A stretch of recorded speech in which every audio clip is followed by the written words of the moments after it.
रवि, इस बात का अंदेशा था, लेकिन जिस तरीके से यह फैसला सामने आया है, काफी वक्त से नाराजगी, मुखरता उनकी जाहिर हो रही थी और कई गंभीर आरोप इस 5 पन्नों की चिट्ठी में शामिल है। रवि, बिल्कुल देखिए, अगर आप चिट्ठी को पूरे पढ़ते हैं तो शुरुआत में उन्होंने 2 पन्ने में सिर्फ और सिर्फ जिक्र किया अपने हिस्ट्री में, पॉलिटिकल हिस्ट्री जो उनका रहा है, कांग्रेस पार्टी से जो उनका एसोसिएशन रहा है, इंदिरा गांधी से लेकर राजीव गांधी से लेकर संजय गांधी से लेकर सोनिया गांधी की तारीफ तक की है उन्होंने। लेकिन बाद में जब उन्होंने लिखा है कि how ever unfortunately after the entire entry of Shri Rahul Gandhi into politics and particularly after January 2013 when he was appointed as vice president, the entire consultative mechanism which existed earlier was demolished। यानी राहुल गांधी के जो काम करने का तरीका है उस पर उन्होंने सीधे निशाना साधा है और उसके बाद पार्टी कमजोर होती गई है। उन्होंने लिखा है कि all senior and experienced leaders were sideline. इनके छोटे बच्चे रहते हुए भी ये हर महीने 50,000 कमाती हैं। घर से ही कैंडल मेकिंग बिजनेस करती हैं। आपको भी सीखना है और करना है, फिर क्यों देरी? फ्रीडम ऐप को अभी डाउनलोड करें। And new coterie of unexperienced sycophants started running the affairs of the party। मतलब जो नए लोगों को जिस तरह से राहुल गांधी ने भर्ती की, सब लोग जानते हैं कि राहुल गांधी हमारे साथ फारूक अब्दुल्ला साहब है। नमस्कार सर। गुलाम नबी आजाद साहब कांग्रेस संगठन के बड़े पदों पर काम कर चुके हैं, उनकी नाराजगी मुखर थी, आखिरकार सभी पदों से इस्तीफा दिया गुलाम नबी आजाद साहब ने, क्या कहिएगा? मुझे बेहद अफसोस है, मैंने वो चिट्ठी पढ़ी नहीं है जो उन्होंने लिखी है, मगर मुझे दिल की गहराइयों से अफसोस है कि गुलाम नबी साहब ने इस जमात को छोड़ दिया। बहुत अफसोस है, क्योंकि इस जमात में ये कॉलेज के दिनों से थे और कोई महकमा नहीं है जब ये मिनिस्टर थे जिसमें ये मिनिस्टर नहीं रहे। पार्टी के मेन जो इनकी वो कमेटी है, सबसे बड़ी कमेटी जो है, उसके बड़े साथी रहे हैं उसमें, और हर चीज में ये तो मिसेस गांधी के घर के जैसे इंसान थे। और मिसेस गांधी के वक्त से इनके साथ, इंदिरा गांधी के वक्त से इनके साथ जुड़े हुए हैं और हर चीज में कांग्रेस की मदद की है, कांग्रेस को बढ़ाया है, कांग्रेस को आगे ले चुके हैं। आज जब इनने ये फैसला किया है, मैंने क्योंकि वो चिट्ठी पढ़ी नहीं, मैं कह नहीं सकता, मगर ये जरूर कहूंगा कि अफसोस है इस कदम तक पहुंचने के लिए जरूर उनको धक्का लगा होगा, बहुत धक्का लगा होगा, नहीं तो ऐसा कदम आसानी से उठाया नहीं जाता। मगर उनसे ये भी कहूंगा कि एक डूबती हुई किश्ती में रहकर ही किश्ती को बचाया जा सकता है, किसी से बाहर निकल के उसको बचाया नहीं जा सकता। इसलिए मेरी सर ऑफ मिनट मैं इसीलिए उनसे भी कहूंगा और कांग्रेस की जमात से भी कहूंगा, इनकी लीडरशिप से भी कहूंगा, ये जो इससे निकल गए हैं, मेहरबानी करके उनसे बात करने की कोशिश करें और कोशिश करें कि किसी तरीके से एक रास्ता निकालने की कोशिश करें। कोई ऐसी बात नहीं है जो ठीक नहीं हो सकती। बिल्कुल फारूक अब्दुल्ला साहब, ऐसे वक्त में जब कांग्रेस पार्टी भारत जोड़ो यात्रा का आगाज करने जा रही है, ऐसे मौके पर कांग्रेस पार्टी के बड़े पद के लोग पार्टी को छोड़ रहे हैं, इस्तीफे दे रहे हैं, ये एक मेजर सेटबैक है पार्टी के लिए आने वाले वक्त में। और आजाद साहब ने इस बात का जिक्र किया कि देखिए, भारत जोड़ो से पहले कांग्रेस तो जोड़ लो। ये बिल्कुल सही बात है, मगर अगर आपको याद होगा, क्योंकि आप छोटे हैं, मिसेस गांधी, इंदिरा गांधी के वक्त में भी मोरारजी देसाई जी ने भी, जो एक कदावर लीडर थे, उन्होंने जमात को छोड़ दिया, मगर कांग्रेस मरी नहीं, कांग्रेस आगे चलती रही। आज भी कांग्रेस मरेगी नहीं, इंशाअल्लाह कांग्रेस आगे बढ़ेगी, मगर इन लीडर्स को भी इनको बुलाना पड़ेगा, रास्ता निकालना पड़ेगा। उनकी सबसे बड़ा मुद्दा ये था कि साहब इसमें इलेक्शन होना चाहिए और इलेक्शन से लोग आने चाहिए, और वही इनका बहुत बड़ा मुद्दा था। मैं समझता इस पर इनको सोचना चाहिए और कोई कदम उठाना चाहिए। बिल्कुल फारूक अब्दुल्ला साहब, आपने जिक्र किया कि कांग्रेस को बातचीत करनी चाहिए, रास्ता निकालना चाहिए, लेकिन रास्ता दिखाने वालों को अगर आप दरकिनार करेंगे तो रास्ता और मंजिल क्या खाक मिलेगी? और यही वजह है कि एक लंबी फहरिस्त है, बड़े कद और पद के नेताओं की बेकदरी हो रही है, उनको अनदेखा किया जा रहा है, नतीजा हमारे सामने है। ये मैं मानता हूं, मगर और कौन सा रास्ता है? बातचीत के बगैर तो कोई रास्ता नहीं है ना। बातचीत बातचीत से रास्ते निकलते हैं। बातचीत का रास्ता बंद नहीं होना चाहिए, दरवाजा खुला होना चाहिए। और मैं ये कहूंगा, कांग्रेस के बड़े नेताओं से कहूंगा, मेहरबानी करके वो रास्ता खोलिए और बातचीत से इसको आगे बढ़ाइए कि पार्टी और मजबूत हो, क्योंकि मुल्क को एक स्ट्रांग ऑपोजिशन की जरूरत है और कांग्रेस वो ऑफर कर रहा है। कांग्रेस के बगैर मैं नहीं समझता कोई ऐसी ऑपोजिशन ऑफर कर सकती है। बिल्कुल फारूक अब्दुल्ला साहब, जिन कद्दावर नेताओं को कांग्रेस पार्टी खोती जा रही है, आने वाले वक्त में जो समीकरण है, जो तस्वीर है पार्टी की, वो कितनी बदलेगी तो वक्त बताएगा। लेकिन हमने देखा भी हाल ही में मंगलवार की बात है, जो जम्मू कश्मीर कांग्रेस पार्टी है उसमें एक दांव चलने की कोशिश की थी। सोनिया गांधी ने एक बड़े पद पर बिठाने की आज़ाद साहब को कोशिश की थी, लेकिन उसमें भी उन्होंने उस ऑफर को ठुकराया था। यानी अंदेशा था कि आने वाले वक्त में ये बड़ा फैसला सामने आएगा और उसकी जो कहानी है, जो पृष्ठभूमि है, वो पहले ही तैयार हो रखी थी। अब्दुल्ला जी देखिए, मैं उस पर तो कोई बात कर नहीं सकता हूँ। ये जमात का फैसला है, कांग्रेस फैसला करती है। मैं तो कांग्रेस का नहीं हूँ, इसलिए मैं इस पर कोई बात कर नहीं सकता।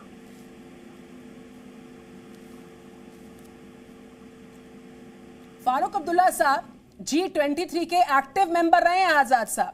अब चूंकि पार्टी को छोड़ चुके हैं, काफी मुखर होकर एक लेटर छोड़कर गए हैं जिसमें बड़ी बातों का जिक्र किया गया। आने वाले वक्त में गुपकार गैंग में उनको वेलकम किया जाएगा।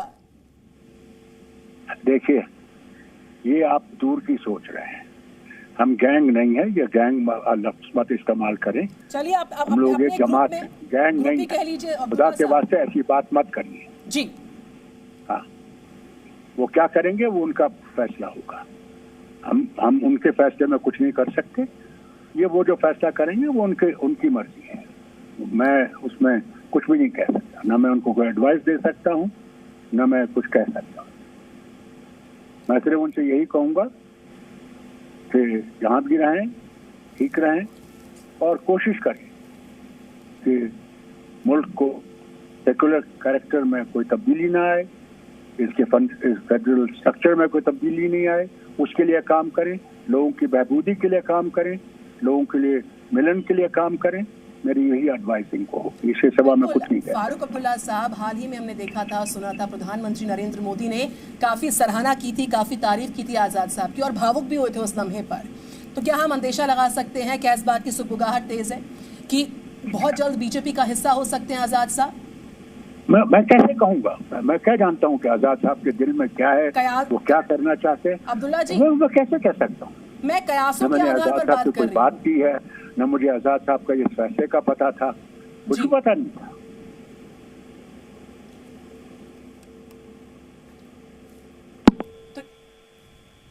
तो इस वक्त हमारे साथ फारूक अब्दुल्ला जी थे, नेशनल कॉन्फ्रेंस के नेता। गुलाम नबी आजाद ने कांग्रेस से इस्तीफा दे दिया है, उस पर अपनी प्रतिक्रियाएं जी न्यूज के साथ साझा कर रहे थे। उन्होंने सारी जो प्राइमरी मेंबरशिप है, सारे पद जो हैं, उन पदों से इस्तीफा दे दिया है।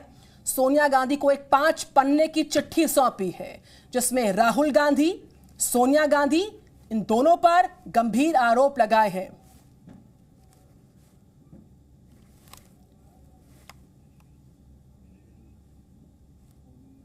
Reaction and what should be the action from the Congress top leadership, because earlier when these people raised the voice, they were called the G23 group and they were called the traitors also. The top leadership of the Indian National Congress now will have a clear choice, or rather will have to make a clear choice, whether to ensure that Indian National Congress remains a political party, or whether it is now only a adda of these sycophants and darbaris. The truth of the matter is, people of India have the trust deficit between people of India and Indian National Congress is growing day by day. The fact is that it pains many young people like me, many senior people, many middle-aged people, that now Congress is being given on for management and franchise, and Congress का ठेका दे दिया है इन दरबारियों को। कैसे देख, so how do you see what will be the setback for the, not even for the Congress, but for the Gandhis and for the opposition? Firstly, it is a big setback. जो ये चिट्ठी आई है एक बहुत बड़ा झटका है। जो जनता आज ये प्रश्न पूछ रही है देश की, जो भारतीय राष्ट्रीय कांग्रेस अपने ही लोगों को इकट्ठा नहीं कर सकती, अपने ही लोगों का विश्वास नहीं जीत सकती, वो देश की जनता का विश्वास कैसे जीतेगी। जो गुलाम नबी जी की चिट्ठी है वो एक जीता जागता सबूत है, इस बात का प्रमाण है कि कैसे भारतीय राष्ट्रीय कांग्रेस को एक मजबूत राजनीतिक दल से आज एक अड्डा बना दिया है दरबारियों का, सिक्योरिटी गार्ड का और ओएसडीज का। मुझे इस बात का दुख है कि आज कांग्रेस पार्टी को अगवा कर लिया गया है। जो तनख्वाह वाले तनख्वाही हैं, जो तनख्वाह के एम्प्लॉयज़ हैं, आज वो उन कार्यकर्ता पे, उन नेताओं पे भारी हो गए हैं जिन्होंने अपना खून पसीना भारतीय राष्ट्रीय कांग्रेस को दिया। सर वजह क्या लगती है? तो राहुल गांधी से नाराज थे गुलाम नबी आजाद। G23 के एक्टिव मेंबर रह चुके हैं, कई अहम पदों पर रह चुके हैं, लेकिन जो उनकी मुखरता थी, नाराजगी थी, कई गंभीर आरोप लगाए। एक 5 पन्ने की चिट्ठी सौंपी गई है जिसमें उन बड़ी बातों का जिक्र है जो कि प्रमुख आधार रहे इस नाराजगी के, इस फैसले तक पहुंचने के लिए। और जो प्राइमरी मेंबरशिप है, तमाम जो पद हैं, उन सभी पदों से इस्तीफा दे दिया है। सोनिया गांधी को भेजे गए इस लेटर में रवि त्रिपाठी मेरे साथ हैं, खालिद मेरे साथ है, रविंद्र कुमार मेरे साथ है।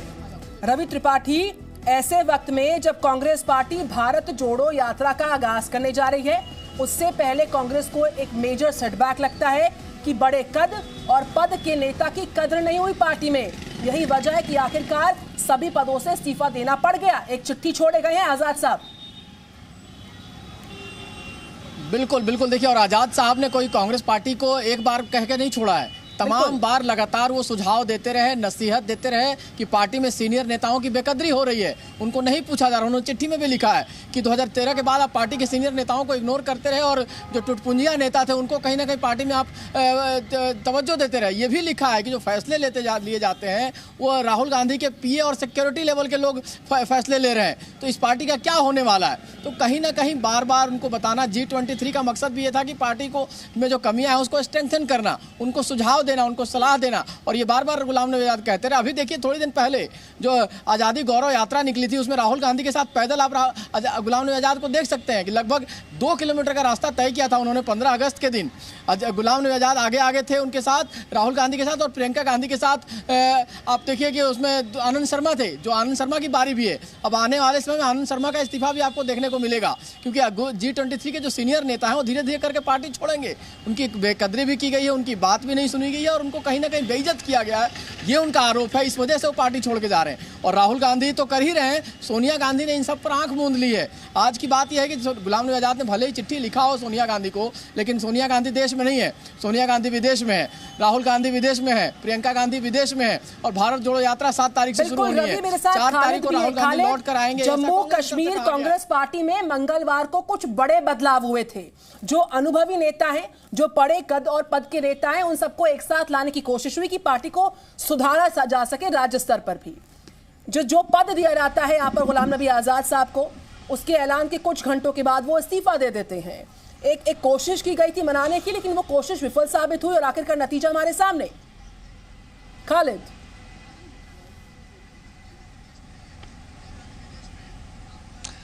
जी मैं आपको अगर बता दूं, गुलाम नबी आज़ाद जो लीडर है वो एक कदावर लीडर रहे हैं कांग्रेस के। और खासकर अगर हम जम्मू कश्मीर के नज़रिए से उनको देखें तो जम्मू कश्मीर में अगर कांग्रेस का कोई फेस था तो वो गुलाम नबी आज़ाद थे। और चिनाब वैली के गांव, छोटे से गांव से राजीव गांधी के साथ मिलकर उन्होंने ये सफ़र शुरू किया था।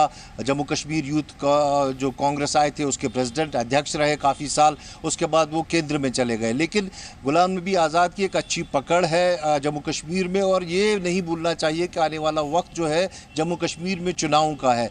और यहाँ पर भी अगर हम देखें तो कांग्रेस के 2 दड़े हैं। जो कांग्रेस पार्टी अभी यहाँ पर है उसमें एक जो दड़ा है वो गुलाम नबी आज़ाद के साथ है। और आने वाले वक्त में हम देखेंगे अगर गुलाम नबी आज़ाद कोई नई पार्टी लॉन्च करते हैं, जिस तरह के अटकलें कुछ महीने पहले शुरू हुई थी, तो उसमें आधे से ज़्यादा जो कांग्रेस के कार्यकर्ता हैं या नेता हैं जम्मू कश्मीर में वो उसमें शामिल होंगे।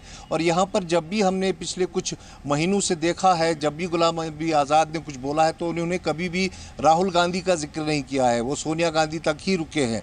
तो वह कहीं ना कहीं नाराज़गी जो थी राहुल गांधी से ही थी और वो आज उन्होंने अपने पत्र में भी लिखा है। और निसंदेह ही गुलाम नबी आज़ाद जो एक ग्राउंड लेवल वर्कर थे कांग्रेस के दशकों से, उनका कांग्रेस से निकल जाना कांग्रेस को बहुत कमज़ोर करेगा, क्योंकि केवल जम्मू कश्मीर नहीं, अगर आप देश के विभिन्न हिस्सों को देखें, चाहे फिर वो साउथ इंडिया को देखें, आसाम को देखें, जहाँ कहीं भी मुश्किल होती थी तो गुलाम नबी आज़ाद को बेचा जाता था और वहाँ पर वो कांग्रेस की स्थिति मजबूत करके आते थे। कई जगहों पर चुनाव जीतने की वजह भी गुलाम नबी आज़ाद का प्रचार रहा है। तो कहीं ना कहीं गुलाम नबी आज़ाद का कांग्रेस से किनारा करना, निकल जाना कांग्रेस के लिए एक बहुत बड़ा धक्का है। और बिल्कुल, मेरे साथ रविंद्र कुमार भी। रविंद्र, हाल ही में सोनिया गांधी ने एक अहम प्रस्ताव दिया था, एक अहम पद दिया था, उसको सिरे से खारिज किया था, वो हमने देखा। वही सवाल मैंने खालिद से भी किया था। और जिस तरीके से ये इस्तीफा सामने आता है तमाम पदों से, और जिस तरीके से अनदेखी बारंबार सामने आती है, जो इल्ज़ाम कांग्रेस पार्टी में, उनके आला कमान में अंदर खाने सब सही नहीं चल रहा, उसके संकेत दे रहा है आने वाले वक्त में कुछ और नेताओं के बगावत के सुर और बुलंद हो सकते हैं। रविंद्र, बिल्कुल, जिसने अपनी ज़िंदगी के 50 साल 1970-71 में वो संजय गांधी के कहने पर कांग्रेस में ज्वाइन किए थे। और आप देखें कि जम्मू कश्मीर में उस समय कांग्रेस के लिए वैसा माहौल नहीं था, क्योंकि शेख अब्दुल्ला की गिरफ्तारी के बाद वह एंटी कांग्रेस माहौल था। वैसे माहौल में एक युवा कांग्रेस ज्वाइन करता है और बढ़ते बढ़ते आप देखिए कि CWC का मेंबर बनता है, कई सालों तक वो मंत्री रहते हैं। और 1980 के बाद जितने भी अध्यक्ष हुए उन सब का जनरल सेक्रेटरी रहे हैं। और आपको याद होगा, मैं बता दूं कि जब 90 के दशक में विपक्ष के नेता थे अटल बिहारी वाजपेयी, वो पटना के रैली में बोलते थे कि कांग्रेस का एक महासचिव है वो गुलाम नबी आज़ाद। समझ में नहीं आता गुलाम है कि आज़ाद है। जाहिर सी बात है, चिट्ठी से लग रहा है कि वो जो गुलामी था उनके अनुसार, क्योंकि उन्होंने सोनिया गांधी पर भी हमला किया है कि आपने सीताराम केसरी को डिथ्रोन करके गद्दी से हटा के, जब से आपने गद्दी संभाला, और ये भी वर्ड यूज किया कि UPA 1 और UPA 2 में रिमोट कंट्रोल से जिस तरह सरकार चलाई जाती थी, यानी सीधे सोनिया गांधी पर, उसी तरह से अब राहुल गांधी AICC को चला रहे। तो उन्होंने अपनी पूरी भड़ास निकाली है अपने पत्र में। जाहिर सी बात है वो अपने आप को साइडलाइन समझ रहे थे। और ये मत भूलिए कि कुछ दिन पहले जब उनका कार्यकाल खत्म हो रहा था, राज्यसभा में जब नेता विपक्ष के तौर पर भी उनको हटाया गया था, उसके बाद जब कार्यकाल खत्म हो रहा था तो प्रधानमंत्री ने भी भाषण उन्होंने गुलाम नबी आज़ाद की तारीफ करते हुए कहा था, अब बड़े नेता हैं और आपके साथ हम और सरकार हमेशा रहेगी। प्रधानमंत्री ने साफ तौर कहा था कि हम आपके साथ हमेशा रहेंगे। तो कहीं नहीं बिल्कुल रवि, इससे पहले आनंद शर्मा ने बड़ी मुखरता के साथ उपेक्षा, अनदेखी के इन भारी भरकम शब्दों का जिक्र किया था। अपनी मुखर तौर पर नाराजगी आनंद शर्मा की भी सामने आई थी कि मेरे पास उपेक्षा को देखते हुए, अनदेखी को देखते हुए पार्टी छोड़ने के अलावा कोई विकल्प नहीं था। लेकिन गुलाम नबी आज़ाद तो 5 पन्नों की चिट्ठी में संगीन आरोप लगा दिए कि कांग्रेस पार्टी में जिस तरीके से अनदेखी हो रही है, फैसलों में हमारी सक्रियता नहीं रहती है, इस कद और पद के लिए जो बचकानी हरकतें राहुल गांधी की वो जिम्मेदार, और साथ ही साथ सोनिया गांधी पर भी गंभीर आरोप लगाए हैं। मैं चाहूंगी आप विस्तार से बताएं कि किन बड़ी बातों का जिक्र किया गया इस 5 पन्नों की चिट्ठी में, रवि त्रिपाठी। नहीं, देखिए 5 पन्नों की चिट्ठी में एक एक करके सब चीज़ों का जिक्र किया उन्होंने। देखिए सबसे पहले उन्होंने अपने एसोसिएशन को बताया किस तरह से 70 के दशक से वो पार्टी से जुड़ते हैं। उन्होंने इंदिरा गांधी के साथ काम किया, राजीव गांधी के साथ काम करने का जिक्र किया है। उन्होंने सोनिया गांधी के टर्म की चर्चा भी की, नरसिम्हा राव के दौर की चर्चा भी की। उन्होंने साफ तौर पर जो मेजर आरोप लगाने शुरू किए हैं वो कहा, उनका कहना है कि 2013 के बाद से जो है पार्टी कहीं ना कहीं, जब से राहुल गांधी को उपाध्यक्ष बनाया गया तब से पार्टी का दुर्दिन शुरू हो गया एक तरह से कहा जाए। और उन्होंने साफ तौर पे कहा है कि देखिए अभी 2014 से लेकर 22 तक अपने 39 स्टेट्स में आप चुनाव हारे हैं। मतलब 49 राज्यों में चुनाव हुआ है, जिनमें से राज्यों के जो चुनाव हुए हैं विधानसभा के, उसमें 39 आपने लूज किया है। और साथ साथ उन्होंने कहा कि 2 लोकसभा चुनाव भी के साथ साथ ये हारे हैं आप। तो जो आरोप है उनका, और साथ साथ देखिए गुलाम नबी आज़ाद बार बार कहते हैं कि जिस तरह से 2020 में आपने चीज़ें हुई, आपने उसको संभालना चाहिए था। हमने एक ग्रुप बनाया, हमने एक सलाह दी G23 के नेताओं के नाते, लेकिन उसको कहीं नहीं सुना गया। राहुल गांधी पर बहुत बड़ा आरोप उन्होंने लगाया है। साफ तौर पे कहा कि राहुल गांधी के PA और खासतौर पे जो चपरासी स्तर के लोग हैं उनके आसपास, वो फैसले लेने लगे हैं पार्टी के बड़े। तो इस तरह का आरोप लगाना, मतलब राहुल गांधी से वो खफा थे, ये सब लोग जानते हैं। सोनिया गांधी की थोड़ी कदर करते थे, ये भी लोग जानते हैं। लेकिन सोनिया गांधी ने जिस तरह से सारे मामलों पर आंख मूंद ली है, इस बात को भी उन्होंने खुल के कहा है। देखिए नरसिम्हा राव के दौर की बात करें, उसके बाद सीताराम केसरी के दौर की बात कहें, चाहे राहुल गांधी के मसले की बात कहें, और उन्होंने लगातार कांग्रेस के तीनों अधिवेशन का जिक्र किया है कि 3 जो बड़े कांग्रेस के शिविर हुए, चाहे वो पंचमढ़ी हुआ 1998 में, चाहे शिमला हुआ 2003 में, चाहे अभी 2021 में आपने ये देखा उदयपुर देखा, उदयपुर चिंतन शिविर हुआ। इन तीनों चिंतन शिविर में कांग्रेस पार्टी ने के नेताओं ने बैठकर जो चिंतन किया और जो उससे निकला, जो पॉइंटर निकले कि इसको लागू करना है, उसको कहीं ज़मीन पर लागू नहीं किया गया। मतलब एक भी चीज़ को आप लागू नहीं करते हैं, खाली कहते हैं। और लास्ट में उन्होंने कहा है कि आपको भारत जोड़ने के ज़्यादा जरूरी है कांग्रेस को जोड़ना।